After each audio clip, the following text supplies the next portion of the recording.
اللہ الرحمن الرحیم رب اشرح لی صدری ویسر لی امری واحلل عقدۃ من لسانی یفقہوا قولی۔ آج میں انشاءاللہ آپ لوگوں کے ساتھ خوشگوار زندگی کے کچھ اصول اس موضوع پر بات کروں گی۔ میری یہ گفتگو جو ہے یہ شیخ عبدالرحمن سعدی کی کتاب الوسائل المفیدہ للحیاۃ السعیدہ پر بیسڈ ہے، بیسڈ ٹو ہیپی لائف۔ ہم میں سے ہر شخص یہ چاہتا ہے کہ اسے خوشگوار زندگی نصیب ہو۔ ہر شخص کا یہی دل چاہتا ہے کہ وہ اچھی زندگی بسر کرے، مرد ہو یا عورت ہو، جوان ہو یا بوڑھا ہو، بچہ ہو، کسی ملک کا، کسی نسل، کسی رنگ کا ہو، لیکن ہر شخص کی تمنا یہی ہے کہ اس کی زندگی اچھی ہو۔ اور اچھی زندگی حاصل کرنے کے لیے اور اچھی زندگی گزارنے کے لیے ہم دیکھتے ہیں کہ ہر دین مذہب کے لوگ جو ہیں وہ کوششیں کرتے ہیں، اس پر طرح طرح کی کتابیں بھی لکھی گئی ہیں، لیکن اس کے باوجود لوگ ہیپی نظر نہیں آتے۔ تو آئیے ہم دیکھتے ہیں کہ ہمارا دین اس بارے میں کیا کہتا ہے۔ قرآن مجید میں ہمارے لیے اس کے بارے میں کیا رہنمائی، کیا تعلیم دی گئی۔ ہم سب یہ جانتے ہیں کہ یہ زندگی ایک امتحان ہے اور اس میں انسان کو طرح طرح کے مسائل کا سامنا کرنا پڑتا ہے۔ ان مسائل کے حل کے لیے انسان مختلف طریقے اختیار کرتا ہے، لیکن بسا اوقات وہ طریقے فائدہ نہیں دیتے۔ کیا خوشگوار زندگی کا مقصد یہ ہے کہ انسان کی زندگی سے سارے غم نکل جائیں، سارے امتحان نکل جائیں، اسے کوئی مشکل پیش نہ آئے، وہ جیسا رہنا چاہتا ہے ویسا رہے، تو وہ زندگی اس کے لیے خوشگوار زندگی ہے؟ تو حقیقت میں خوشگوار زندگی ہے کیا؟ اچھی زندگی ہے کیا؟ پہلی بات تو یہ کہ یہ جو ہم سوچتے ہیں کہ ہماری زندگی میں کوئی غم ہی نہ رہے، کوئی مشکل ہی نہ رہے، کوئی امتحان ہی نہ رہے، تو یہ پاسبل نہیں، یہ ممکن نہیں۔ کیوں؟ اس لیے کہ اللہ سبحانہ وتعالیٰ نے قرآن مجید میں ہمیں بتا دیا ہے کہ وَلَنَبْلُوَنَّكُمْ بِشَيْءٍ مِّنَ الْخَوْفِ وَالْجُوعِ وَنَقْصٍ مِّنَ الْأَمْوَالِ وَالْأَنفُسِ وَالثَّمَرَاتِ، کہ ہم ضرور تمہیں آزمائیں گے، تمہارا امتحان لیں گے، تمہاری آزمائش کریں گے۔ اور اس لیے بھی کہ الذی خلق الموت والحیات لیبلوکم ایکم احسن عملا، کہ اس نے زندگی اور موت بنائی اس لیے تاکہ وہ تمہارا امتحان لے کر دیکھے، تمہیں آزما کر دیکھے کہ تم میں اچھے کام کرتا کون ہے۔ تو امتحان تو ہوگا، آزمائش تو آئے گی۔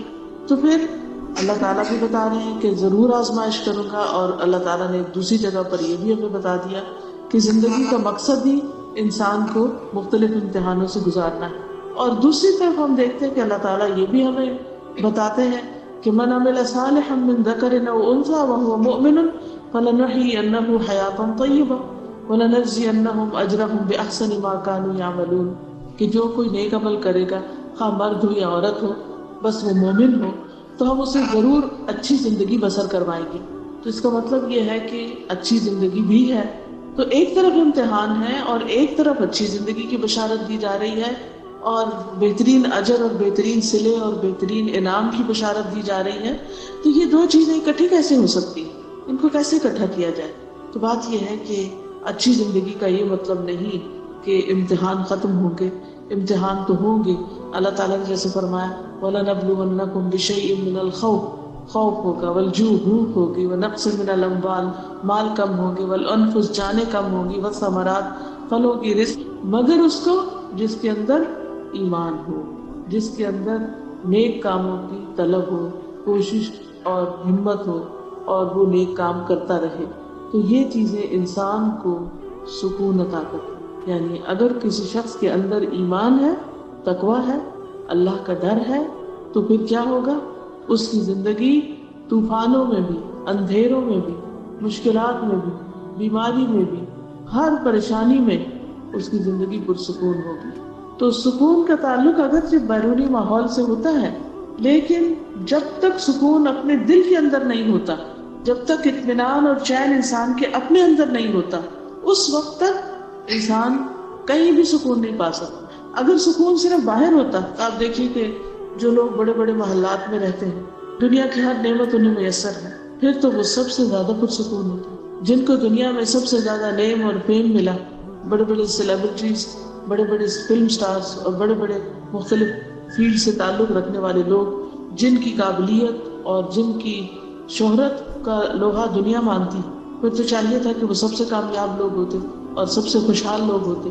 لیکن اگر آپ انٹرنیٹ پر سرچ کریں، گوگل پہ جائیں اور دیکھیں کہ سب سے زیادہ خودکشی کن لوگوں نے کی، تو وہ آپ دیکھیں گے کہ غریب لوگوں نے نہیں کی، وہ بیمار لوگوں نے نہیں کی، وہ دنیاوی مشکلات میں پڑے ہوئے لوگوں نے نہیں کی، کہ جن کو دنیا پوری طرح ملی نہیں تھی، سب سے زیادہ خودکشی کرنے والے لوگ وہ ہیں کہ جنہیں دنیا زیادہ مل گئی، جنہیں زیادہ شہرت مل گئی، زیادہ عزت مل گئی، زیادہ بڑا نام مل گیا، اور انہوں نے دنیا کی ہر نعمت دیکھ لی، لیکن اس کے باوجود، ہر چیز پانے کے باوجود، جب انہیں خوشی نہیں ملی تو انہوں نے اپنے آپ کو ختم کر دیا۔ اور بڑے بڑے مشہور نام آپ کو ملیں گے کہ لوگ تمنا کرتے ہیں کہ ان جیسی زندگی ان کو ملے، لیکن حقیقت کیا ہوئی، اینڈ رزلٹ کیا ہوا، انجام کیا ہوا کہ ان لوگوں نے اپنے آپ کو ہی ختم کر دیا، خود کو ہی قتل کر دیا۔ تو جو شخص ایک خوشگوار زندگی بسر کر رہا ہو، ہیپی لائف بسر کر رہا ہو، وہ خود کو قتل نہیں کرتا۔ یا یہ تو ہو سکتا ہے کہ اس کا دماغ چل جائے تو وہ خود کو ختم کر دے، لیکن حقیقت یہ ہے کہ خود کو ختم وہی کرتا ہے جو ڈپریشن کا شکار ہوتا ہے، جو غموں کا شکار ہوتا ہے، جس کے لیے جینے کی کوئی تمنا، آرزو اور کوئی چیز دنیا میں باقی نہیں رہتی۔ تو ایسا شخص پھر جینا ہی نہیں چاہتا۔ تو اس صورت میں انسان کو یہ سوچنا چاہیے کہ پھر اگر اللہ تعالیٰ نے وعدہ کیا ہے کہ میں ضرور اچھی زندگی بسر کراؤں گا، تو آخر وہ کیا چیز ہے جو اچھی زندگی کا باعث بنتی ہے؟ تو وہ دو چیزیں ہیں جو بنیاد میں ہیں، اور وہ ہے ایمان اور عمل صالح۔ ایمان اور عمل صالح۔ تو بات یہ ہے کہ اگر ہم واقعی خوشگوار زندگی چاہتے ہیں تو اس کے لیے ہمیں اپنے ایمان کی تجدید کرنی ہے، اپنے ایمان کو بہترین بنانا ہوگا، اور پھر اس کے ساتھ ساتھ اچھے عمل کرنے ہوں گے۔ حقیقت یہ ہے کہ عمل صالح جو ہے، لائف میں جیتنے کے لیے چاہیے پریکٹس، محنت اور ایک صحیح پلیٹ فارم۔ آن لائن رمی میں بھی اس کے ساتھ ساتھ اچھے عمل کرنے ہوں گے۔ حقیقت یہ ہے کہ عمل صالح جو ہے، اچھے اعمال جو ہیں، وہ ایمان کا حصہ ہیں، they're part of ایمان۔ اور اس کے ساتھ ساتھ تاکید کے لیے ایمان اور عمل صالح دونوں قرآن مجید میں بارہا ایک جگہ پر بھی مینشن کیے گئے۔ تو اس لیے بہت ضروری ہے کہ ہم اپنے اپنے ایمان اور عمل صالح کا جائزہ لیں۔ رسول اللہ صلی اللہ علیہ وسلم نے مشکل آنے پر، تکلیف آنے پر مومن کا جو حال بتایا، اس سے پتہ چلتا ہے کہ اس کا ایمان کتنا ہے۔ نبی صلی اللہ علیہ وسلم نے فرمایا، عجبا لامر المؤمن ان امرہ کلہ لہ خیر۔ مومن کا معاملہ بھی بہت عجیب ہے، اور بے شک اس کا معاملہ سارے کا سارا خیر پر مبنی ہے، اس میں بھلائی ہی بھلائی ہے۔ ولیس ذلک لأحد الا للمؤمن، اور یہ چیز مومن کے سوا کسی اور کو نصیب ہی نہیں۔ اور وہ کیا ہے؟ ان اصابتہ سراء شکر فکان خیرا لہ وان اصابتہ ضراء صبر فکان خیرا لہ، کہ اگر اسے کوئی خوشی ملتی تو اس پر وہ شکر ادا کرتا ہے، نعمت ملتی ہے تو اللہ تعالیٰ کے لیے شکر ادا کرتا ہے، اس پہ خوش ہوتا ہے، اللہ سے راضی ہوتا ہے، تو یہ اس کے حق میں بہتر ہو جاتا ہے۔ اور اگر اس کو کوئی تکلیف پہنچتی، کوئی مشکل آتی، تو وہ صبر کرتا ہے، اور یہ حال اس کے لیے بہتر ہوتا ہے۔ یعنی صبر کے ذریعے وہ اللہ تعالیٰ کی رضا حاصل کر لیتا ہے اور بہترین اجر پا لیتا ہے۔ انما یوفی الصابرون اجرہم بغیر حساب، ایک اجر ہے صبر کرنے والوں کے لیے جس کا کوئی حساب ہی نہیں۔ خلاصہ کیا ہے کہ دو لوگ ہیں، مثال سے سمجھو، دو لوگ، دونوں کو ایک جیسی نعمت ملتی ہے، لیکن دونوں کا رویہ مختلف ہوتا ہے۔ ایک کو ملتی ہے تو وہ اس کا اپریشیٹ کرتا ہے، اور جب ہم نعمت کو اپریشیٹ کرتے ہیں، اس پر شکر ادا کرتے ہیں، تو فائدہ کس کو ہوتا ہے؟ ہم اس کا ذکر کرتے ہیں، فَأَمَّا بِنِعْمَةِ رَبِّكَ فَحَدِّثْ۔ ہم جب منہ سے بول کے کہتے ہیں اللہ تیرا شکر ہے، ہم جب سامنے والے انسان کا شکریہ ادا کرتے ہیں، جب ہم اس نعمت پر خوش ہوتے ہیں، تو اس سے ہمارے دل کا حال اچھا ہوتا ہے۔ لیکن یہ بتائیے کہ کتنے لوگ ایسے ہیں کہ جو نعمتوں کو دیکھ سکے اور پھر ان کو پہچان کر ان پر شکر بھی ادا کرے کہ اللہ تیرا شکر۔ تو یہاں یہ بتایا گیا کہ مومن کو ہر وقت پریشانی نہیں رہتی، صرف ایمان کی نشانی پریشانی نہیں ہے، مومن کو خوشی بھی نصیب ہوتی ہے، لیکن مومن خوشی پا کر خوش ہونا جانتا ہے، جبکہ دوسرے لوگ خوشی پا کر خوش ہونے کا طریقہ نہیں جانتے۔ اگر کوئی شخص شکر کی عادت رکھتا ہے تو یہ اس کی خوشگوار زندگی کی علامت ہے کہ وہ ایک خوش باز شخص ہے، کیونکہ شکر کا اپوزٹ کیا ہے؟ ناشکری۔ اچھا، جب ناشکری ہوتی ہے تو پھر کیا ہوتا ہے؟ سب سے پہلے تو انسان کمپلینٹ کرتا ہے، یہ کیا؟ مثلا آپ کو کسی نے پانی پیش کیا تو آپ اس پہ شکریہ ادا نہیں کر رہے۔ کیوں نہیں کر رہے؟ کیونکہ جس گلاس میں اس نے آپ کو دیا وہ آپ کو پسند نہیں آیا۔ حالانکہ گلاس کوئی بھی ہو، جو پانی اس کے اندر ہے، آپ کو شکریہ تو اس پر ادا کرنا چاہیے کہ وہ آپ کی پیاس بجھانے والا ہے۔ تو دو طرح کے مائنڈ ہوتے ہیں، ایک اس نعمت پر نظر رکھتے ہیں جو ان کو ملی ہے، آس پاس کی چیزوں کو بھلا دیتے ہیں. اور کچھ لوگوں کا حال کیا ہوتا ہے کہ اس نعمت کو تو بھول جاتے ہیں اور جو اس کے ساتھ پھول کے ساتھ کانٹے ہیں ان کا ذکر بہت کرتے ہیں. نتیجہ کیا ہوتا ہے؟ وہ روتے ہی رہتے ہیں. وہ خوشگوار زندگی بسر کر ہی نہیں سکتے، وہ خوش ہو ہی نہیں سکتے، ان کو خوش ہونا آتا ہی نہیں. تو خوشگوار زندگی کہاں سے؟ تو جو شخص شکر ادا نہیں کرتا وہ خوشگوار زندگی بسر نہیں کر سکتا. اس کے برعکس وہ شخص شکر ادا کرتا ہے وہ ہر دم خوش رہتا ہے، کیونکہ اس کے اندر ایک سینس آف اچیومنٹ ہوتی ہے کہ میں نے کچھ پایا ہے. اور پانے کا احساس جو ہوتا ہے وہ آپ کو خوش کر دیتا ہے کہ مجھے یہ چیز ملی. کچھ لوگ بچوں کی پیدائش پر خوش ہوتے ہیں کہ اللہ نے ان کو ایک نعمت دی. ریسنٹلی میں نے کسی کو وزٹ کیا تو انہوں نے کہا کہ مجھے بچوں کی آواز اتنی اچھی لگتی کیونکہ میں گھبرا رہی تھی کہ ہمارے ساتھ سب نواسے ہوتے، شور کرنے والے بچے اور ادھم مچانے والے. تو کیونکہ چھوٹے بچوں کو آپ جتنا چاہے سمجھا لیں وہ وہی کرتے جو انہوں نے کرنا ہوتا ہے. وہ کسی چیز کو دیکھیں گے ایک دم شور مچا دیں گے، انہیں بھول جائے گا کہ مجھے چپ رہنا نہیں جانتا. تو وہ کہنے لگی کہ میں تو بچوں کے جو آوازیں ہیں مجھے تو میوزک کی طرح لگتی ہیں، میں تو ہر آواز پہ خوش ہوتی ہوں. تو آپ اس بات کی فکر ہی نہ کریں کہ میں بچوں کی وجہ سے پریشان ہوں. اکثر مائیں بچوں کی آواز سے چڑھتی ہیں، خبردار جو بولے، اور ان کو برا بھلا کہتی رہتی. اپنوں کو، کسی دوسرے کے بچے کو وہ کہاں برداشت کریں جو اپنے کو نہیں کر سکتے. ان لوگوں کو سوچیے جن کے پاس بچے نہیں، جن کے گھر میں اولاد نہیں، اور وہ اس پر کتنے پریشان ہوتے ہیں. اسی طرح بعض لوگ گھر میں کام کے اوپر بہت پریشان، اتنا کام بکھر گیا ہے، برتن دھونے والے ہیں، کپڑے دھونے والے. ارے سوچئے لوگ ہیں تو یہ کپڑے اور برتن دھونے کے لیے نا. اگر آپ کے گھر میں کوئی ہوتا ہی نہ اور آپ کو تنہا زندگی بسر کرنی پڑتی تو وہ کیسی زندگی ہوتی. تو جس وقت بھی کوئی چیز بادر کرنے لگے اس وقت انسان کو شکر ادا کرنا چاہیے. اور یہ شکر جو ہے نبی صلی اللہ علیہ وسلم نے ایمان کا معنی کیا بتایا، مومن کا حال کیا بتایا کہ وہ نعمت کو پا کر شکر ادا کرتا ہے، اور یہ اس کے حق میں بہتر ہوتا ہے. اور یہی دراصل ایمان کے ساتھ خوشگوار زندگی ہے. دوسری حالت تکلیف کی حالت، بیماری ہے، کوئی فوتگی ہو گئی ہے، بچے پریشان کر رہے ہیں، کوئی اور بھی ایسی تکلیف ہے. وَإِنْ أَصَابَتْهُ ضَرَّاءَ صَبَرَ، تو وہ اس پر صبر کر لیتا ہے، اللہ سے ناراض نہیں ہوتا. اور اس وقت وہ اللہ کے بارے میں اچھا گمان رکھتا ہے کہ میرے رب نے مجھے چن لیا یہ نیکی کمانے کے لیے. تو اس پر اگر انسان کو یہ پتہ چل جائے کہ تکلیف والوں کا قیامت کے دن اجر کیا ہوگا تو وہ وہاں تمنا کرے گی کہ کاش دنیا میں ہماری اسکن کینسیوں سے کاٹ ڈالی جاتی اور ہم بھی آج یہی اجر پاتے جو ان لوگوں کو ملا ہے. لیکن جس شخص کے پاس ایمان نہیں ہوتا اس پر تکلیف بہت بڑی آفت بن کے گزرتی اور اس کا ایمان بھی چلا جاتا ہے اور اس کے نیک عمل بھی چلے جاتے ہیں اور اس کی زندگی مزربل ہو کر رہ جاتی ہے. کبھی انسان یہ سوچے کہ جو تکلیف آئی ہے وہ تو ٹل کے نہیں رہے گی، ختم نہیں ہوگی جب تک اللہ نہیں چاہے، وہ تو جب ہی ختم ہوگی جب اللہ چاہے. تو بے چین ہونے سے تو فائدہ کچھ نہیں. تو مجھے اسے ایکسپٹ کر لینا چاہیے، اسے قبول کر لینا چاہیے کہ یہ تو اب آ گئی، اب ایسا ہے. بالکل ایسے ہی جیسے ہم سردی آتی ہے تو اس کو ایکسپٹ کر لیتے ہیں، سویٹر کپڑے نکال لیتے ہیں. اور اسی طرح جب گرمی آتی ہے تو ہم اس کے مطابق اپنے آپ کو چینج کر لیتے ہیں. ہم گرمی کے اپنے گھر کے کمرے کو تو ایسے ہی لگا سکتے ہیں، کیا سارے شہر کو ایسے دے سکتے ہیں؟ ہو ہی نہیں سکتا. لیکن پھر کیا ہوتا ہے، ٹھنڈے پانی سے نہا رہے ہیں، کپڑے ایسے پہن رہے ہیں، گھر کے انتظام ایسے کر رہے ہیں، چھاؤں کا انتظام کر رہے ہیں، وغیرہ ساری چیزیں جو ہیں اس کے مطابق ایڈجسٹ کر لیتے ہیں. اور پھر وہ چند دن کی تکلیف کے بعد ہر چیز نارمل ہونے لگتی ہے. تو یہ چیز انسان کے لیے خوشگوار بن جاتی ہے. یعنی وہی گرمی جس کے بہت سے فائدے بھی ہیں، اس کے بغیر انسان کو وہ فائدے نصیب نہ ہوتے. کہ آپ دیکھیے گرمی کے آنے سے کتنے پھل پکتے ہیں، کئی درخت ہرے بھرے ہو جاتے ہیں اور بہت سی چیزیں ہیں.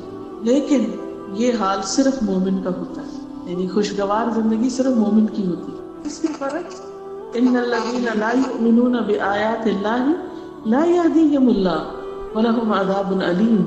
بے شک وہ لوگ جو ایمان نہیں لاتے اللہ کی آیات پر، اللہ ان کو ہدایت نہیں دیتا اور ان کے لیے دردناک عذاب ہے. جو اللہ کی بات کو نہیں مانتے، ایمان نہیں رکھتے، تو اللہ ان کو ہدایت نہیں دیتا، ان کی تکلیف نہیں جاتی، ان کو سمجھ ہی نہیں آتی تکلیف کیوں آئی اور کیوں گئی. جیسے منافق کا حال ہوتا ہے، منافق کو نہیں سمجھ آتی کہ اس کے رب نے اسے کیوں پکڑا اور کیوں چھوڑ دیا. اس کے برعکس جو مومن ہوتا ہے اس کو اچھی طرح سمجھ آ جاتی ہے کہ اس کی آزمائش کیوں ہو رہی ہے اور اللہ تعالیٰ نے کوئی خاص امتحان اس پہ کیوں ڈالا. تو جو ایمان لاتے ہیں آیتوں پر، پھر وہ آیتیں پڑھتے ہیں، اور جو آیتیں پڑھتے ہیں پھر ان پر عمل کرتے ہیں. اور جب عمل کرتے ہیں تو ان کی زندگی خوشگوار ہو جاتی ہے۔ تو خلاصہ کیا ہے اس بات کا؟ خلاصہ یہ ہے کہ اچھی زندگی کا راز ایمان اور عمل صالح میں، نیک کام کرنے، اور ایمان جو ہے وہ علم کے ساتھ ہوتا ہے، علم اور عمل کے ساتھ۔ قرآن مجید میں اللہ تعالیٰ فرماتے ہیں فَاعْلَمْ أَنَّهُ لَا إِلَٰهَ إِلَّا هُوَ، جان لو کہ اللہ کے سوا کوئی الہ نہیں۔ تو اس کے لیے علم بھی حاصل کرنا ہے اور اس کے لیے اس علم پر عمل بھی کرنا ہے، کیونکہ جو شخص علم پر عمل نہیں کرتا وہ کبھی بھی خوشگوار زندگی بسر نہیں کر سکتا، وہ علم اس کے لیے بوجھ بنتا چلا جاتا ہے۔ یہ پہلا نقطہ ہے، پہلی بات۔ کہنے کا مطلب یہ تھا کہ کچھ لوگ کہتے ہیں کہ ایمان بھی ہے، مشکل کیوں آئی ہے؟ تو انہیں اپنے ایمان کی تجدید کی ضرورت ہے۔ مشکل تو مومنوں پر ہی آتی ہے، اللہ مومنوں کو ہی آزماتا ہے۔ نبی صلی اللہ علیہ وسلم اور آپ کے صحابہ پر کیا کوئی مشکل آئی تھی؟ آئی تھی نا، سب جانتے کہ آئی تھی۔ تو اگر ان پر مشکل آئی تھی تو کیا وہ ہر وقت غم مناتے رہتے تھے، ہر وقت روتے دھوتے رہتے تھے؟ وہ کتنے پرسکون لوگ تھے۔ کیوں؟ کیونکہ ان کا ایمان تھا۔ جنگ احد کے بعد فوراً ایک اور جنگ کے لیے بلا لیا گیا، تو کس طرح وہ خوشی خوشی سب نکلے۔ اسی طرح ذاتی زندگی میں بھی اور معاشی زندگی میں بھی بڑے بڑے حادثے پیش آئے۔ ہجرت کی تو سارے گھر بار کاروبار پورے چھوڑ دیے۔ کیا وہ مدینہ آ کے تو انہوں نے سفیں بچھا لی اور سارا وقت روتے رہتے تھے اور پریشان رہتے تھے، ڈپریشن میں رہتے تھے؟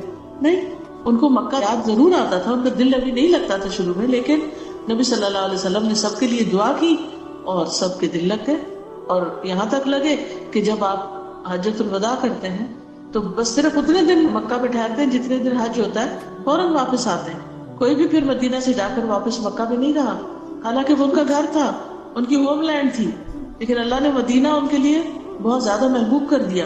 تو یہ سب نعمتیں ایمان کے ساتھ ملتی۔ دوسری چیز، الاحسان الی الخلق بالقول والفعل، مخلوق کے ساتھ احسان، قول اور فعل کے ساتھ۔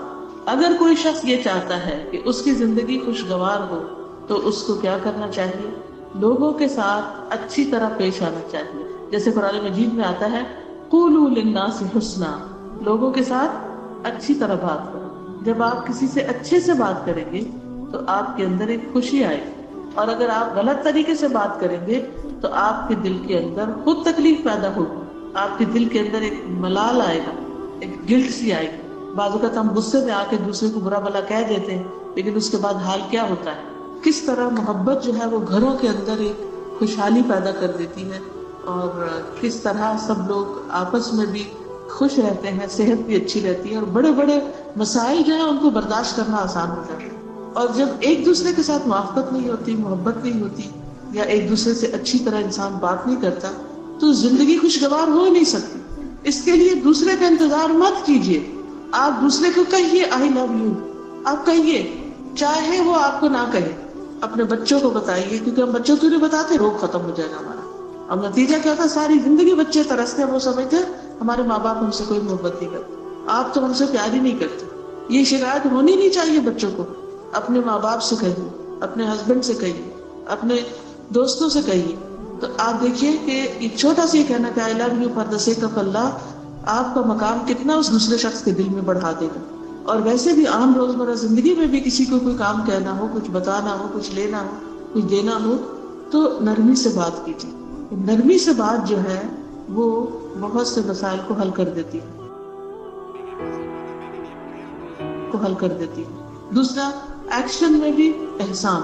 احسان کا مطلب ہوتا ہے اچھا سلوک کرنا، یعنی کسی کے ساتھ کوئی معاملہ کرنا تو اچھا سلوک۔ مثلا آپ کسی کو پانی پیش کر رہے ہیں، ایک یہ کہ دڑ سے آپ گلاس رکھیں، اور ایک یہ کہ آپ ایک سلیقے سے رکھیں۔ آپ نہانے کے لیے واش روم میں گئے ہیں اور کپڑے اتار کر آپ ڈھنگ سے ٹانگ دیتے ہیں، یا آپ ان کو گول گول کر کے فرش پر پھینک دیتے ہیں، ان دونوں ایکشنز کا ایک ہی نتیجہ ہے؟ ایک نتیجہ نہیں ہے۔ آپ کے بعد جو بھی واش روم استعمال کرے گا اس کے اوپر کیا حق گزرے گی؟ لیکن اگر آپ وضو کر کے بھی نکلتے ہیں اور واش روم کو تھوڑا ٹھیک کر کے نکلتے ہیں، یا نہا کر بھی نکلتے ہیں اور اپنی چیزیں یا اپنے کمرے سے نکل رہے ہیں، تو چھوٹی چھوٹی چیزیں جو ہے آپ کے آس پاس والوں پر، آپ کے گھر والوں پر، آپ کے ساتھی پر ایک مثبت اثر ڈالتی ہے۔ یعنی چھوٹی سے چھوٹی چیز سے لے کر بڑی سے بڑی چیز، حدیث میں آتا ہے ان اللہ کتب الاحسان علی کل شیء، اللہ نے ہر چیز پر احسان لکھ دیا ہے، ہر چیز پر۔ اور اس میں نبی صلی اللہ علیہ وسلم نے جو مثال دی وہ یہ کہ جب تم قتل کرو تو احسن طریقے سے کرو، اور جب ذبح کرو تو عمدہ طریقے سے ذبح کرو احسان کے ساتھ، احسن القتلہ احسن الذبح. اب آپ کہیں گے کہ دو مثالیں دی، دو چیزوں کی، قتل اور ذبح کی، اور ان دونوں میں احسان. تو جو دین ہمارا قتل اور ذبح میں احسان کرنے کو کہتا ہے، اس کا یہ مطلب نہیں بے وجہ کسی کو قتل کرو. وہ تو ایک مسلمان کا قتل جو ساری انسانیت کے زوال سے بدترین ہے اور ہمیشہ کے لیے جہنم ہے جو کوئی ایسا کرے. اس کا مطلب یہ ہے کہ اگر حق کے ساتھ کہیں کوئی ایسے کام کی نوبت آتی ہے تو اس صورت میں بھی اچھا طریقہ اختیار کرو. دوسرے لفظوں میں مشکل سے مشکل کام، تکلیف دہ سے تکلیف دہ کام، ہر کام کو اچھے وے میں کرو، بھونڈے طریقوں سے کام نہیں کرو.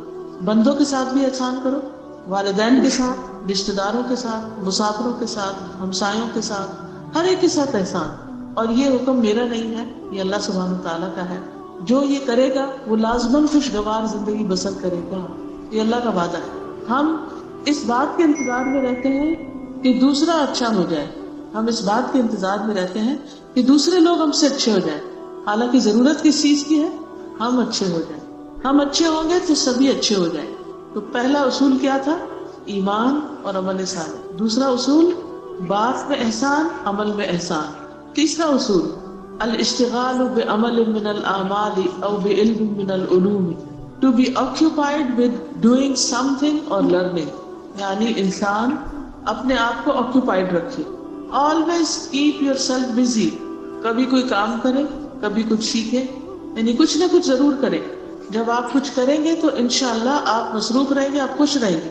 سب سے زیادہ بور، پریشان، غمگین، فرسٹریٹڈ وہ لوگ ہوتے ہیں جن کے پاس کرنے کا کچھ کام نہیں ہوتا، اور وہ خود بھی پریشان ہوتے ہیں اور دوسروں کو بھی پریشان کرتے ہیں. میرے والد ہمیشہ کہتے تھے کہ جنوں کو قابو کرو.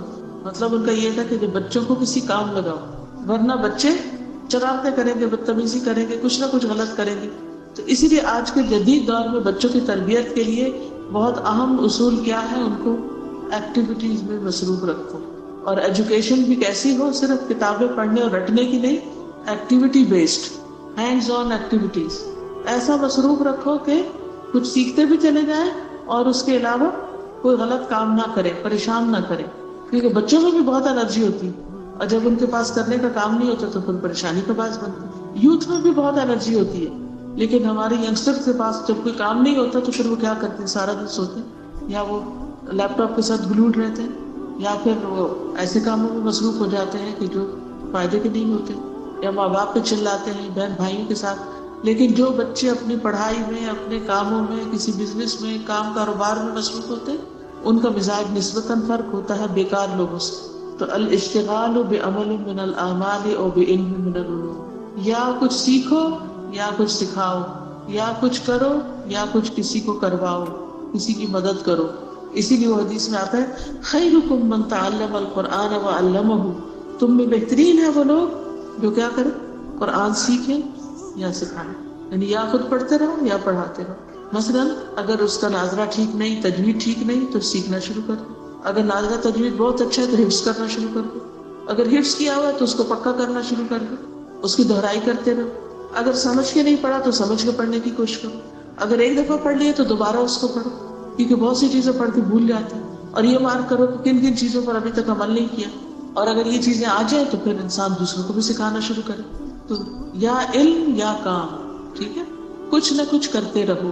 آپ دیکھیں گے کہ ایسے لوگ بہت کم پریشان ہوتے ہیں، بہت کم بد اخلاقی پھر کرتے ہیں، کیونکہ وہ اپنے کام میں اتنے مصروف ہیں کہ انہیں وقت ہی نہیں ہے کہ وہ منفی باتیں سوچیں. Keep your self busy. پھر نمبر 4، آج کی فکر کریں. آج کی فکر کریں، آج کا دن کیسا ہے. کچھ لوگوں کا حال یہ ہوتا ہے کہ وہ یا ماضی میں رہتے یا مستقبل میں رہتے ہیں. ماضی کا غم کرتے رہتے ہیں یا پھر مستقبل کے بارے میں سوچتے رہتے ہیں کیا بنے گا. اس کی چھوٹی سی مثال ہے، جیسے ایک لڑکی ہے، شادی نہیں ہوئی تو وہ کیا سوچتی رہتی، میری ساری سہیلیوں کی شادی ہو گئی، میری کیوں نہیں ہوئی. اور اسی فکر میں کئی لوگ ہیں جو اس فکر میں، مائیں بھی اور بچے بھی، سخت غمگین اور رنجیدہ، سارے کام کاج چھوڑ کے ہاتھ پہ ہاتھ رکھ کے اس بات کے انتظار میں بیٹھے کہ کس دن کوئی رشتہ آئے اور شادی ہو. پھر شادی کی تیاری میں خوب مصروف ہو، پھر بڑے خوش ہو. اگر ایسی کی مصروفیت شادی سے پہلے بھی نکال لیں تو آپ کی خوشی کی انتہا نہ رہے. اچھا پھر کیا ہے، شادی ہو گئی، اب اس پہ بھی راضی نہیں. اب یہ کہ شادی بچہ کب ہو، پریگننٹ کیوں نہیں ہوئی، کیا پتا، طرح طرح کے وسوسے، کیا پتا بچہ ہی نہ پھر کیا بنے گا، پتہ نہیں میں بچ سکوں گی کہ نہیں۔ اچھا چلے وہ مرحلہ بھی گزرا، اللہ نے خوشخبری سنا دی، اب سارے وقت یہ پریشانی پتہ نہیں وہ بچہ پیدا کیسے ہوگا، بیٹا ہوگا کہ بیٹی ہوگی، صحیح سلامت ہوگا یا نہیں ہوگا، اور ہر روز اٹھ کے اس غم بچارنا۔ اچھا بچہ ہو گیا اور پتہ نہیں یہ صحت مند ہوگا کہ نہیں، یہ بولے گا کہ نہیں، یہ صحیح دیکھتا بھی ہے کہ نہیں۔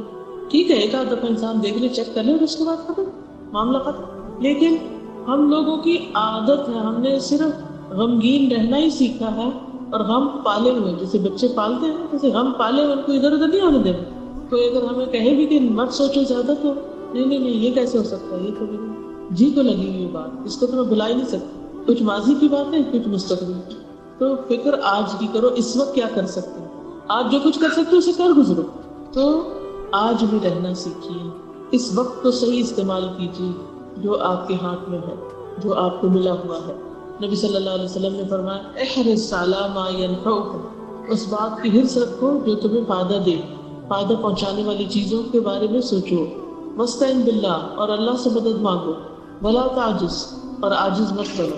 وان اصابک شیء، اور اگر کوئی مصیبت آ جائے تمہیں، فلا تقل، تو مت کہو لو انی فعلت کان کذا وکذا، کاش میں ایسا اور ایسا کرتا تو ایسا اور ایسا ہوتا، ولکن قل قدر اللہ وما شاء فعل، مگر کہو کہ اللہ کی قدر اور جو اللہ نے چاہا وہ کیا۔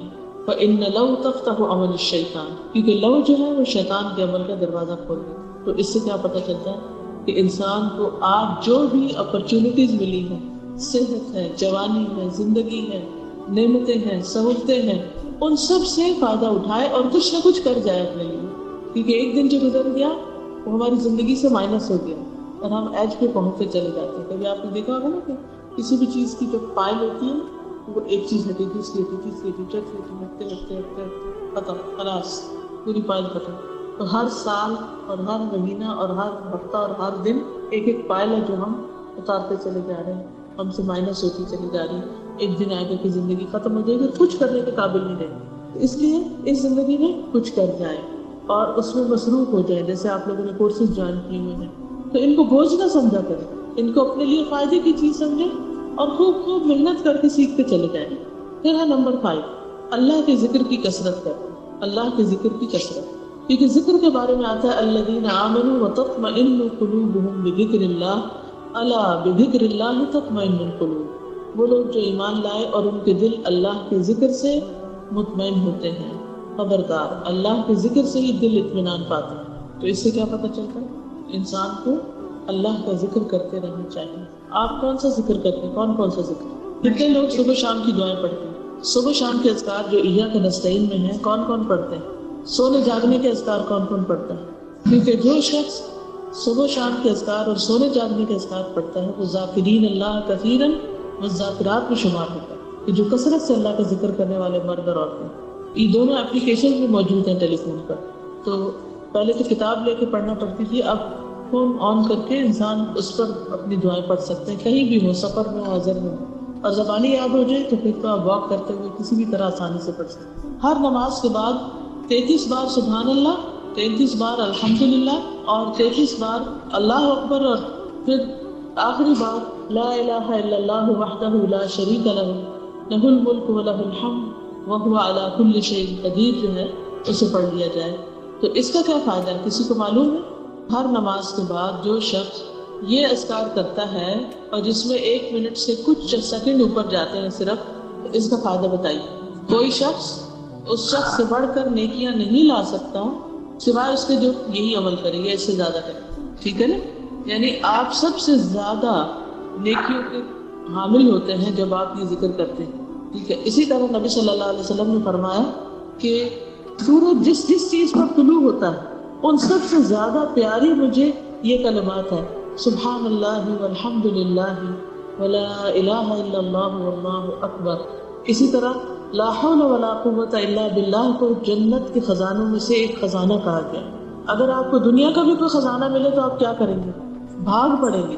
جب آئی فون ریلیز ہوتا ہے تو آپ نے دیکھا ہوگا کہ لوگوں کا حال کیا ہوتا ہے، ساری رات پارکنگ میں گزارتے ہیں، لائنوں میں کھڑے رہتے ہیں، سخت سردی میں کھڑے رہتے ہیں، جی انتظار کرتے ہیں، حالانکہ پیسوں سے خریدنا ہے، مفت نہیں مل رہا۔ اگر کوئی آپ کو یہ بتائے آؤ میں تمہیں جنت کا خزانہ بتاؤں، تو آپ کا دل نہیں چاہے گا. اور وہ جنت کا خزانہ لا حول ولا قوت الا باللہ. اور یہ اس لحاظ سے بھی فائدہ مند ہے کہ ہمارے اوپر جو بوجھ ہوتی ہیں، ٹینشن ہوتی ہے، پریشانی ہوتی ہے، تو وہ ہم اتار دیتے ہیں کہ ہمارے میں تو کوئی قوت زور ہے ہی نہیں اسے نپٹنے کی، اللہ ہی نپٹے گا ان سے. انسان کے دل کو قرار آ جاتا ہے. استغفر اللہ استغفر اللہ استغفر اللہ.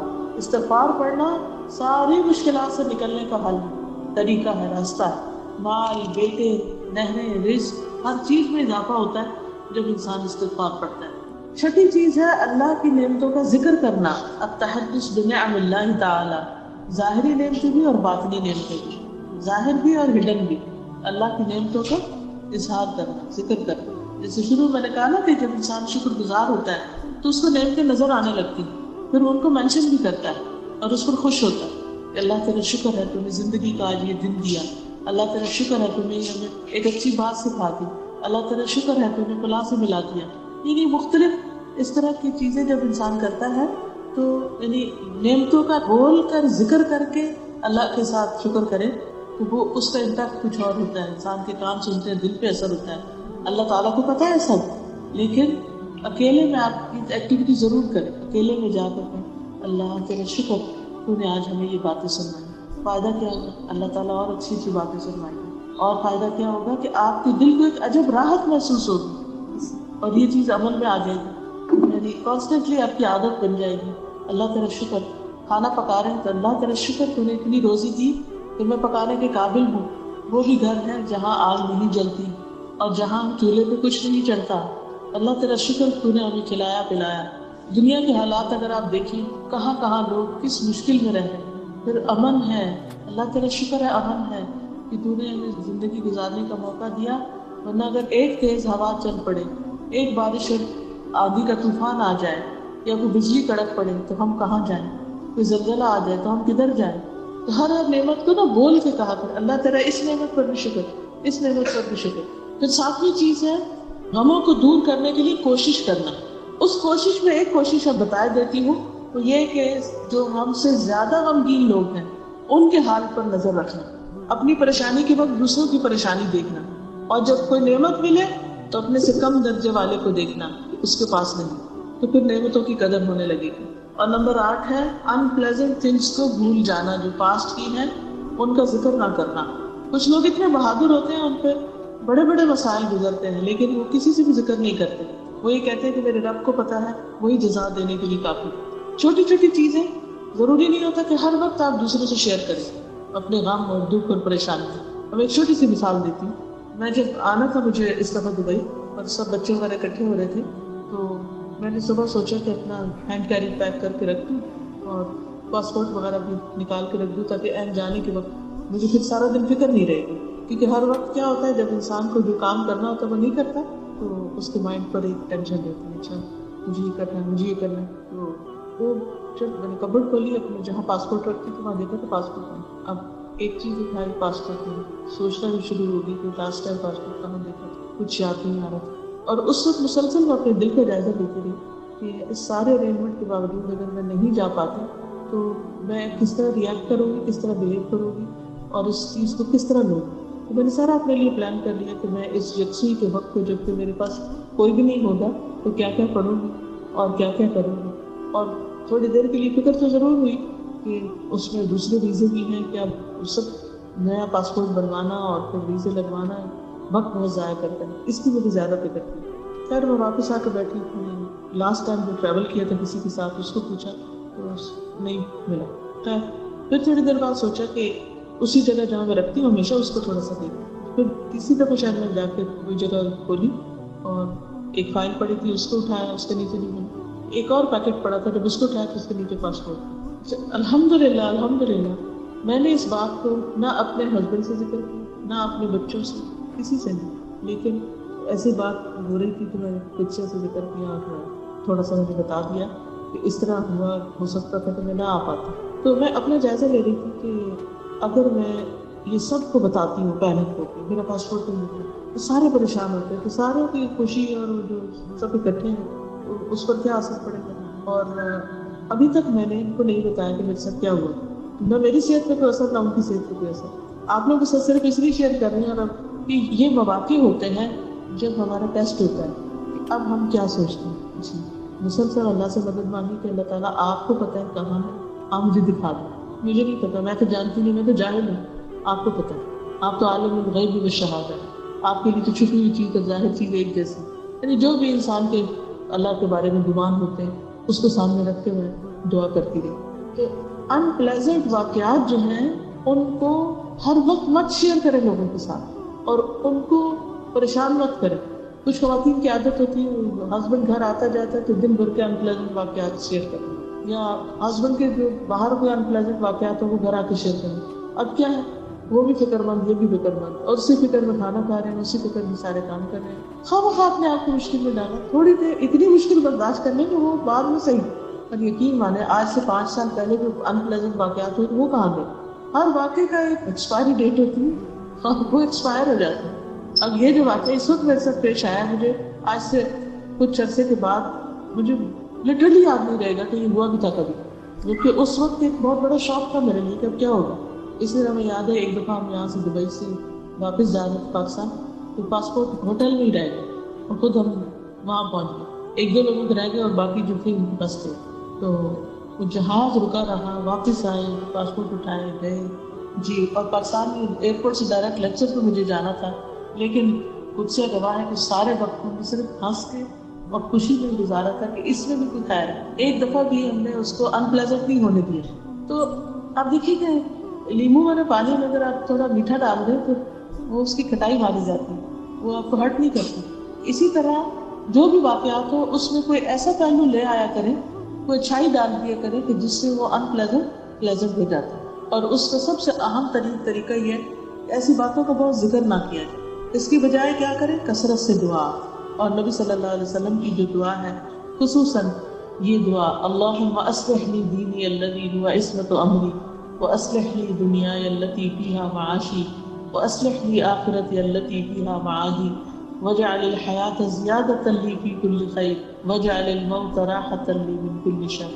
اے اللہ میرے دین کی اصلاح کر دے، میرا دین درست کر دے جو میرے معاملے کی بچاؤ کا ذریعہ ہے، اور میری دنیا کی درستگی کر دے جس میں میری زندگی ہے، اور میری آخرت درست کر دے جس میں مجھے لوٹ کے جانا ہے، اور میری زندگی کو ہر خیر کے حاصل کرنے کا ذریعہ بنا دے، اور میری موت کو ہر شر سے بچنے کا ذریعہ بنا دے. جب ایسا کوئی حادثہ پیش آئے تو رحمت کی دعا کرنے لگے. میں نے اس وقت وہی پڑھا جو نبی صلی اللہ علیہ وسلم بدر کے موقع پڑھے تھے، یا حی یا قیوم برحمتک استغیث اللہم رحمتک ارجو فلا تکلنی الی نفسی طرفۃ عین واصلح لی شأنی کلہ لا الہ الا انت